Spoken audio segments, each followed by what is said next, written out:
No, idem si dať kolečko okolo Mary.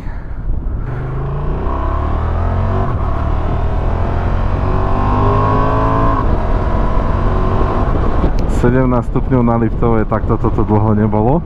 Tak od posledného videa sa nám vlastne nič také neudialo. Upravil som tento ručný tempomat. Ide to krásne. S prehľadom človek nemusí tak riešiť ruku, nastaví si to a v pohodičke.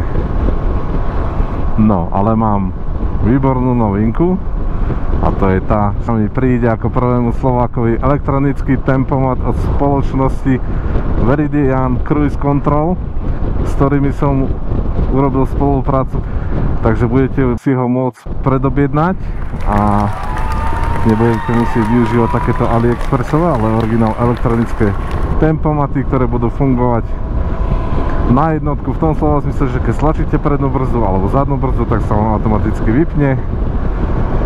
Tak som uvažoval, že v tom originálnom návode je ten tempomat umiestnený tu medzi týmto držiakom zrkadla a tým ovládacím mechanizmom štartovania, ale mne to príde také logickejšie, že by som to dal tu na túto ľavú stranu, tu hore napríklad, že potočím si plynom, koľko budem chcieť, tu si to šťuknem. Príde mi to také akože praktickejšie a budeme to časom samozrejme skúšať, takže som zvedavý. Potom sa tešte, keď tak na to inštalačné video, ktoré bude. Zaďalej zaobstaral som si novú mikinu od Tribolit, keďže, no na Vazoši samozrejme bola výhodná cena a skúšam ju, hej, je príjemných 17 stupňov, mám len tričko, úplne tričko s krátkym rukavom, mám túto mikinu, je 17 stupňov a je mi úplne že fajn. Ráno som šiel do práce, takisto pohodičke, to bolo úplne na pohodu a to boli 4 stupne ráno, ale to už som mal termotričko, normálne tričko a túto mikinu a bolo mi akože horúco, no. No, nejdeme to nejak hnať, ideme akože tak, jak sa povie, oddychovo, vetračkovo, len si to vychutná trasu okolo Mary a nazad. No, tu v tieni, akorát čo cítim troška, tak je na nohy, keďže mám jeansové rifle. Ešte čo som urobil, taký jeden update, Ivetku pozdravujeme do videa. Som dal troška nižšie ten držak, že keď tu si zacvaknem tú navigáciu, aby bolo v tom videu, lebo aj mne to šlo na nervy potom, keď som si pretočil záznam, že jednoducho ten výhľad z tej kamery, lebo tá kamera je nižšie samozrejme ako ja mám hlavu, ja to vidím perfektne z môjho pohľadu, z mojich očí na tú cestu, ale možno, že na tom videu to vyzerá, takže naozaj bolo vidno iba tú navigáciu a tú cestu predo mňou nie a takisto mi to vadilo, keď som sa na to pozeral, takže no, si myslím, že to bude jednoznačne lepšie. Ďalej, čo uvažujem, je ísť do novej kamery, nie do GoPro. GoPro by som používal možno, že len ako prednú kameru, že aby som mal takú dvojitú interakciu pri týchto motovlogoch. Ale išiel by som asi do DJI-8 Action 4 kamery len z toho hľadiska, že sa dá krásne odoberať. Kde táto GoPročka na rovinu, je to dobrá kamera, čo sa týka snímania obrazov, tých FPS-iek, pohybu, ale čo sa týka nevýhod tej kamery, tak je to brutál, hej, proste jednoducho tam chcete vymeniť baterku, musíte odmontovať celý media GoPro, ten držiak, no je s tým proste roboty. Čo boli tie staršie baterky, tie také modré, tak tam napríklad strácali kapacitu pri takom chladnejšom počasí, takže napríklad bolo 20%, ešte ukazovalo, že batérie a sa vypla tá baterka. Neviem prečo, no vypla jednoducho, ale potom som si kúpil tie druhé baterky, také biele. Na Alze som ich sa mi zdá, že objednával, áno. A tie sú v pohode, že aj v tomto chladnejšom počasí, alebo keď je tak si držia tú kapacitu a vybijú sa naozaj až pri tých nejakých 3-4%, takže som to vyriešil tak. Ale celkovo ako s GoPročkou som bol spokojný, no tak uvidím časom. Takže tlak v pneumatikách dobre, 2.4, 2.8, to je pohoda. No. Tak tunak je to dosť brutal. Po zime pozasypali len tak proste jednoducho tým štrkom tieto diery a to je akože pre motorkárov si myslím dosť nebezpečné, takže ideme si pijánko. No dokonca niekto si tam aj ležal a opaloval sa, no Tak toto je sen. Alebo len tak piknikoval na deke, no super. No, dobre, pijánko, za nami nič, pred nami tiež nič.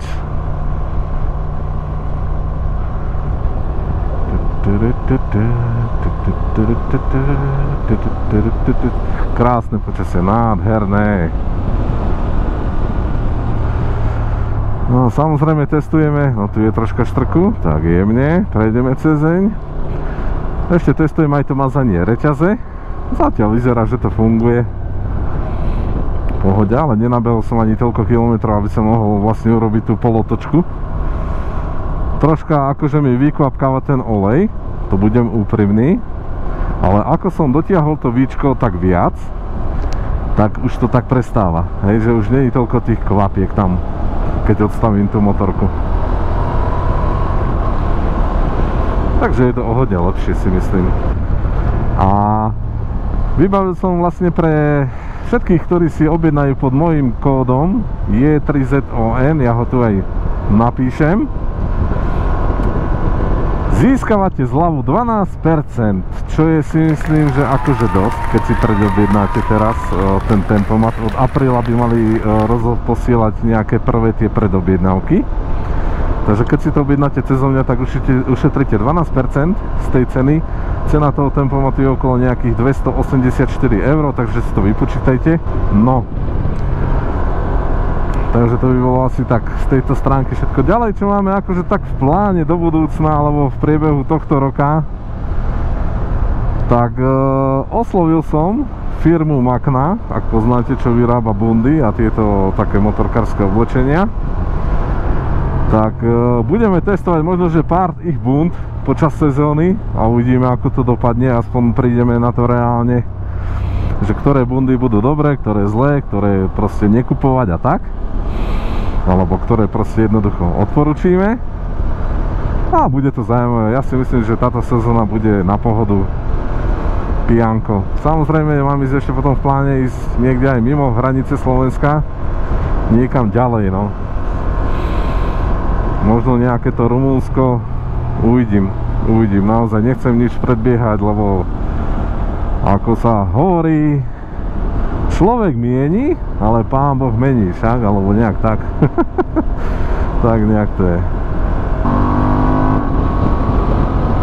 To je ono. No aj v tej 130-ke tá bunda vôbec sa ani nehne, tá mikina od Tribolite. Takže som spokojný. Takto do práce po robote, keď sa len tak vyvetračkovať, napríklad okolo Mária, alebo takto len sa pokochať, tak tá mikina je super. Veď predsa má to aj ochranu, chrániče na ramenách, na lakťoch. No a skúsil som si objednať z AliExpressu rukavice a sú celkom v pohode tieto, keď tak ich dám do popisu. Odporúčam každému. Trošku by mohli byť väčšie. Ja som si objednal XXL a to mám veľkosť 11 rukavíc. Ale akože obliekol som ich. A vyzerajú, že je to naozaj taká pravá koža, že oni sa ešte počasie troška podajú. Tak zatiaľ som spokojný. Rozmýšľal som aj o tých bezdušových pneumatikách, že kúpim si ten kit na výmenu, čo sa lepia také pásky na rafiky kolies. Ale ja neviem, boháča, no. Akože určite je to výhoda, že tá motorka sa viac menej zase odľahčí o tú dušu, takže tá váha. Ale ja sa obávam jednej veci, že keď jednoducho človek chytí defekt a bude chcieť nafúkať tú pneumatiku tým kompresorom, takže či tam bude ten dostačujúci tlak na to, aby proste oprela tá pneumatika o ten ráfik. Toho sa ja troška obávam. Akože môžeme to skúsiť, že to objednáme, veď to stojí nejakých $100, to sa zase až nestrieľa z takej sumy. Uvidíme, môžeme to testovať, no. Skutriček.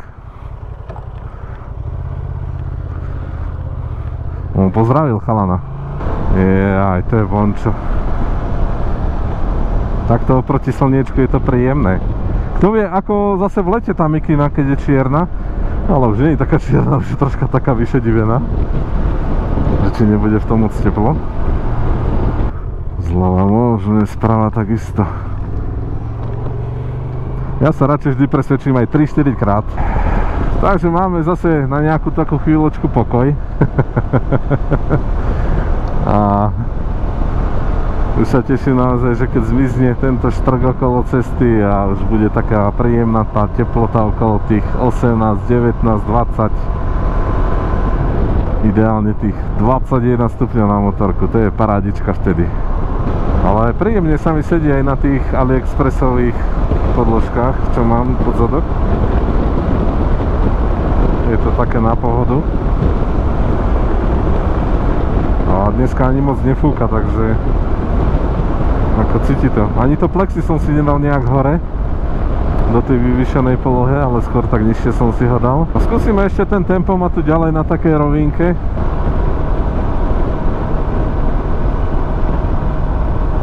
Osemdesiatka. No a ide to. Ako určite to pomôže na takých diaľniciach tento mechanický tempomat, čo si budeme, no. Ale predsa už sa teším na ten elektronický, lebo to jednoducho tam je to priamo spojené s tou elektronikou a naozaj je to z hľadiska bezpečnosti, si myslím, že to najlepšie riešenie, lebo človek keď stlačí brzdu, či prednú alebo zadnú, tak preruší ten tempomat. No, tá zadná pneumatika už má predsa nejakých 7, koľko to máme? Teraz ani neviem, musíme si to prepnúť. Bčkový 7396, takže za chvíľku 7400 km, no pekne.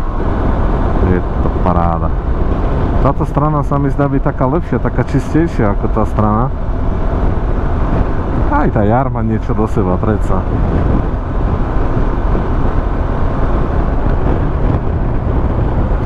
Bola taká nepríjemná skalka. Dobre, ty si odbočil, ty ideš rovno. Dobre, bratku. Krása.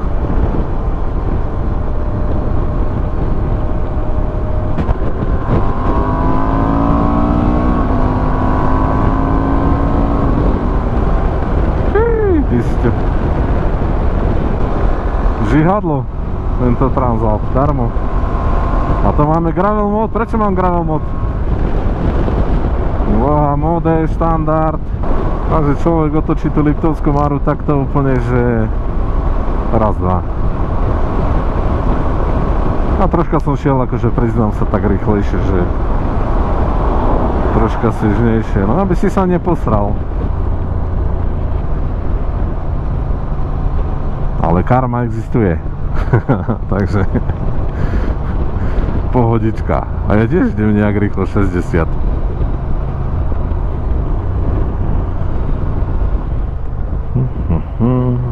Dobre, tento stojí na prechode. Neboj sa, teta, vidím ťa.